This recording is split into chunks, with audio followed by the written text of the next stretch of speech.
જવાન જય કિશન આજે અમારી તમને મગફળી બતાવશું ને રજકા બાજી તે ચાલો હું તમને બતાવું મગફળી બેઠી પણ સારી છે આ જો તમને હું તોડીને બતાવું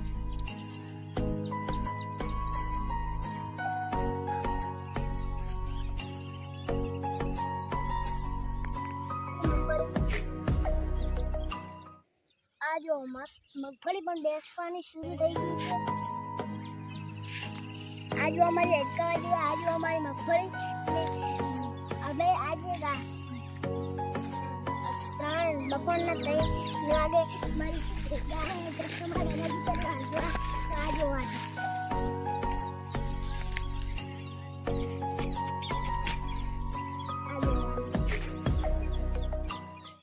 जय जवान जय किसान हमारा वीडियो पसंद आयो लाइक सब्सक्राइब शेयर करवाना भूलता नहीं फॉलो करवाना भूलता नहीं।